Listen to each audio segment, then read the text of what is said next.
this unit, 6th graders will spend 6 weeks exploring ancient China. This presentation will focus just on the first 3 weeks.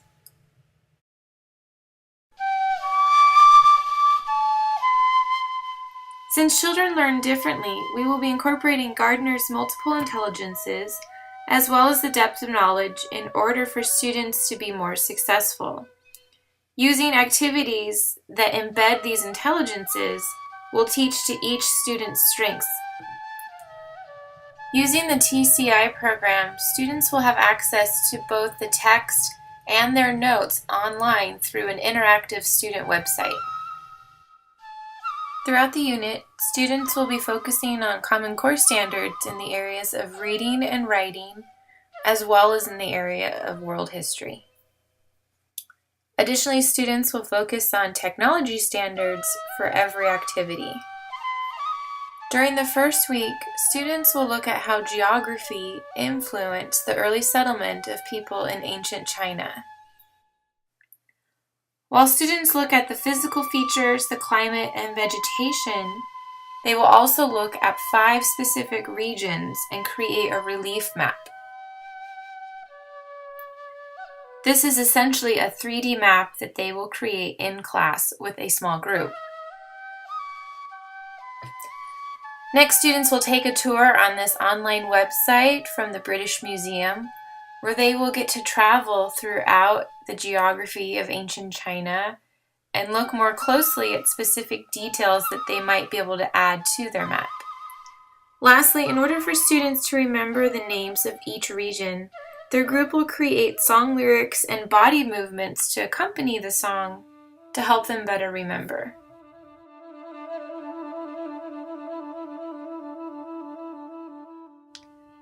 Next, students will explore one of China's earliest dynasties, the Shang dynasty. Here, students will get to take on the role as an archaeologist in order to excavate artifacts found during that time. Not that kind. Closer. There we go. Instead of just reading a textbook, with a partner, students will be excavating various artifacts. As they discover each of these artifacts, with their partner, they will determine which characteristics of a civilization they reveal.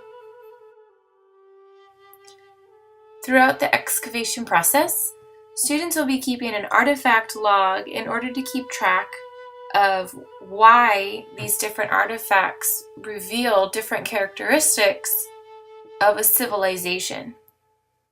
Once students have finished excavating the artifacts, they will select one artifact to display in a museum exhibit.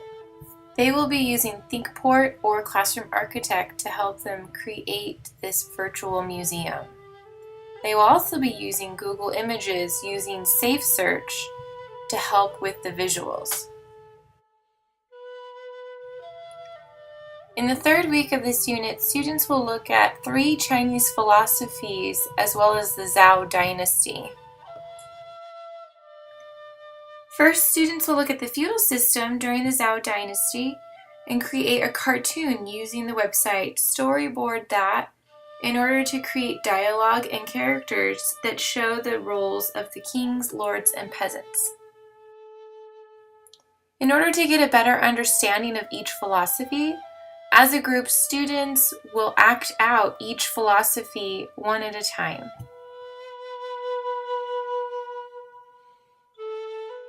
Students will be assigned roles and responsibilities as well as rules they must follow during each activity.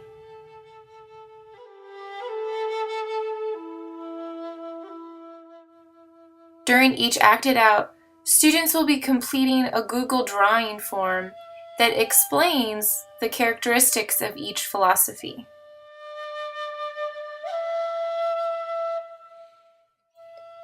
Once students have completed their acted outs, using their Google drawing form, they will choose which philosophy they felt was most effective. Then, using either a Google form or Canva, students will create a poster advertising people to come learn about this philosophy.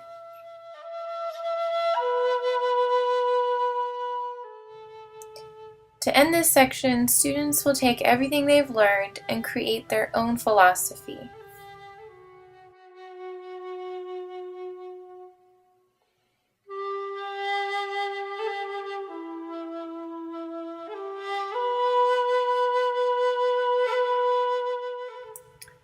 Throughout this unit, students will continue to have access to various websites and programs that will help them make the activities essentially come to life using technology. In the upcoming weeks, students will continue to look at ancient China and specifically look at the Qin dynasty and its first emperor, the Han dynasty, and explore the Silk Road.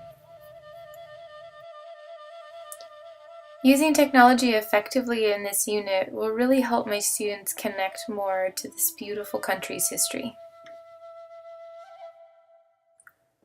Among the many things that I've taken away from this class, I think something that will really stick with me is just how much is available today compared to when I was in school. I'm really excited to keep looking for ways that I can make history come alive for my students. Extending past the traditional lessons has been a challenge, but I can really see how it will benefit my students in the future.